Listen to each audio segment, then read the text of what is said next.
Anggo DBN. Terima kasih sudah nonton video ini. Supaya tidak ketinggalan video lainnya, klik subscribe dan bunyikan loncengnya. Ting, ada saran dan pertanyaan? Silakan tulis di komentar. Suki Hontu, sampai jumpa. Nah, saya akan sampaikan ini dari kitab komentar. Selama ini Anda sering mengucapkan sadu, sadu, sadu gitu. Ya, ternyata kata sadu ini bisa berarti bermacam-macam, mempunyai makna yang bermacam-macam. Ya, tergantung pada konteks pemakaiannya gitu. Di layar disebutkan yang pertama kata sadu bisa berarti permohonan. Ya, yang kedua penerimaan gitu ya, yang ketiga adalah kegembiraan, yang keempat maknanya adalah sebagai baik atau bagus.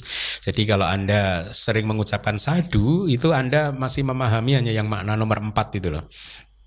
Oh baik, bagus, bagus, bagus gitu ya.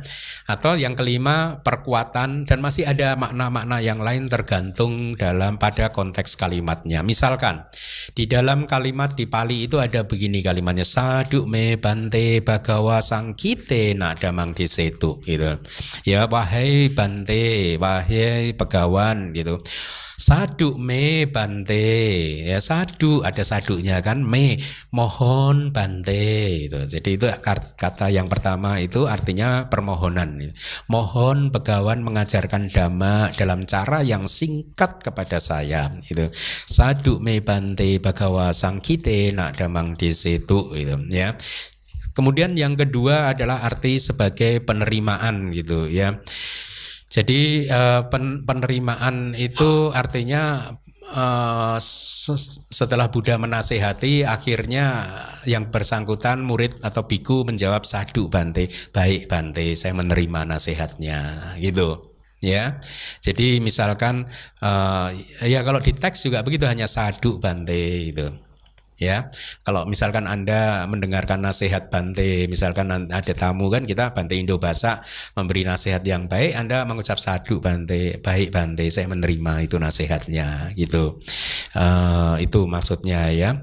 Jadi di situ mencakup, kalau di kitab komentar, kegembiraan, ada kegembiraan dijelaskan tuh di kitab komentar. Jadi wah baik wahai bante, biku tersebut setuju dan bergembira ya. Jadi harus bergembira. Ada Anda dinasehati sadu bante, awas ya. Ya nggak ada gembiranya. Jadi ini harus ada gembiranya gitu. Kemudian yang ketiga, sadu sebagai ekspresi kegembiraan. Ketika yang Arya Sariputta mengajar membabarkan dhamma, Buddha bahkan berkata sadu sadu Sariputta gitu. Ya, jadi Buddha bergembira bahwa Sariputta, yang Arya Sariputta telah membabarkan dhamma yang sangat bagus kepada audiens gitu ya. Jadi kata sadu di situ artinya sebagai ekspresi kegembiraan. Yang empat kegembiraan. Yang keempat adalah maknanya sebagai baik gitu ya. Ya itu tadi yang sering kita ucapkan. Bahkan kata ini juga bisa dipakai misalkan, si A adalah sadu, si A adalah orang yang baik, juga bisa dipakai begitu. Di teks itu ada kalimat begini, sadu dhamma ruci raja, sadu panyanawanaro gitu. Jadi raja dhamma ruci adalah orang yang sadu, orang yang baik, orang yang bagus gitu. Sadu panyanawanaro, seorang laki-laki yang baik gitu ya. Kemudian yang kelima sebagai perkuatan ya, yaitu kalimatnya sadu mitanam dubho papasa karanang sukang. Seseorang yang tidak menyakiti teman-temannya itu adalah baik. Bagus untuk berbuat yang tidak menyakitkan orang lain. Itu maksudnya ya.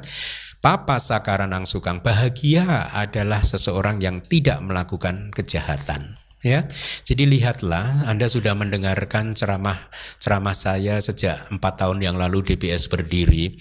Bagaimana ada konsistensi dari ajaran Buddha.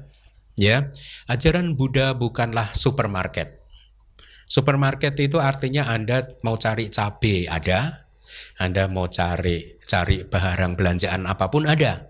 Ajaran Buddha tidak seperti itu. Artinya bukan supermarket, Anda mau cari, mau beli, kapan nih Buddha membolehkan saya marah, nggak akan ketemu.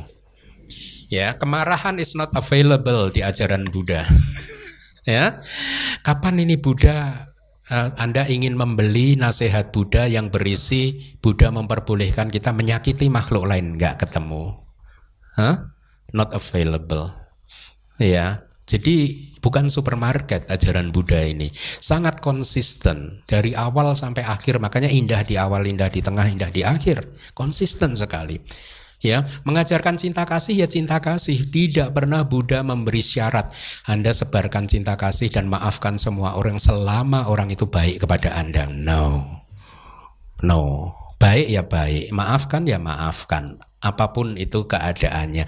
Tidak ada, makanya memang ajaran Buddha ini bukan supermarket. Anda banyak barang yang tidak dijual di dalam ajaran Buddha, yaitu kemarahan, menyakiti, membunuh, nggak dijual di sini.